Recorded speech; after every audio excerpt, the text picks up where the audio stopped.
So after my experience with that Roper muskrat, I decided to go ahead and order another Roper knife.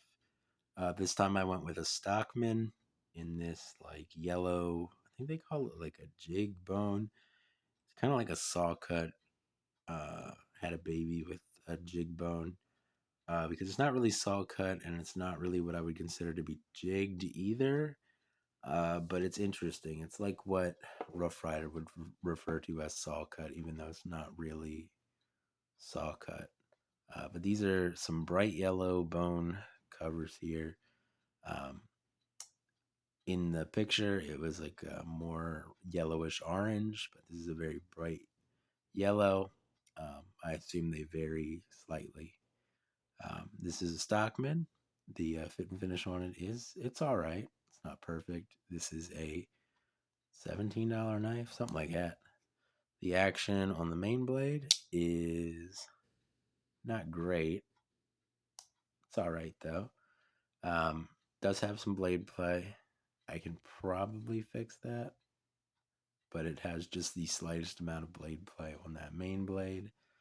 Um, Other than that, everything I think seems pretty good. The edge grind, it's a little weird up there near the tip, but you get that even with more expensive pocket knives sometimes. Um, Action on close is slightly better than opening. Sheep's foot blade, real lazy. I might have to clean out these joints and stuff too a little bit, and that might help.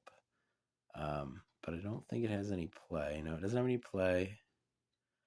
The edge grind. So what are we doing? The edge grind. It's kind of all right. It's kind of a weird sheep's foot because it's almost kind of rounded. I don't know if they did that on purpose or not. Probably not, if I had to guess. Because these are cheaper knives. Your Spay Blade, ironically, I think is the best action out of the three, which is kind of funny because the Spay Blade is normally the one that sucks. But Spay Blade looks good, pretty much on the edge grind there. Edge grinds are not going to be perfect, but once again, this is literally like $17.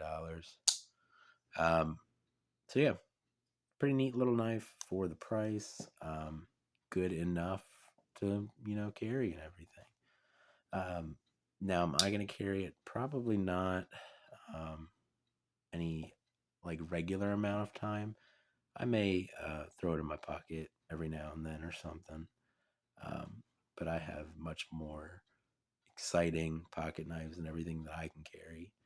For somebody who's just looking for an entrance into the traditional knife world, perhaps, or just a pocket knife to carry and cut things and everything.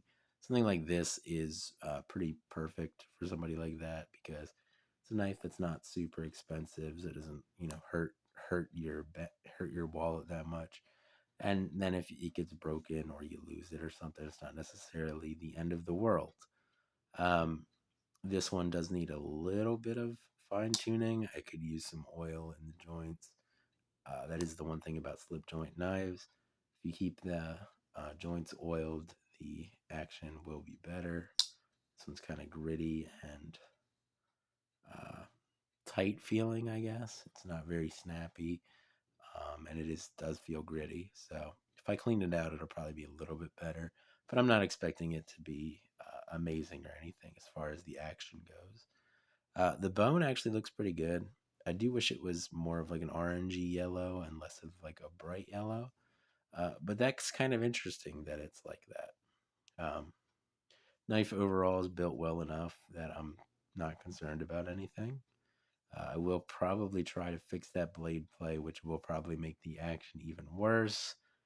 But that's just life pretty much when it comes to traditional pocket knives. You choose one or the other. You either get amazing action or no blade play. And occasionally, unless you're buying like a Great Eastern Cutlery or something, which most of their knives are good as far as blade play and action. But with a lot of traditional knife brands, you're going to have to choose between do I want a little bit of blade play or do I want a good action? Or do I want no blade play or do I want a good action? because a lot of times if you have a good action, you have just a little blade play, and then if you try to fix that, it'll mess up the action. I've pretty much almost always fixed the blade play just because it bothers me for some reason. I don't really know why. I'm like weirdly OCD about blade play, but that's just me. The knife's probably fine. It's not going to fall apart or anything. And, I would imagine that if your father or grandfather carried a pocket knife, his probably had blade play, and he probably didn't even notice because he's using his knife to cut things. Um, One last thing, of course, these are made in China.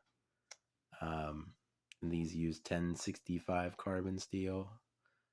So it's not 1095, but it is carbon steel, so that's cool with me.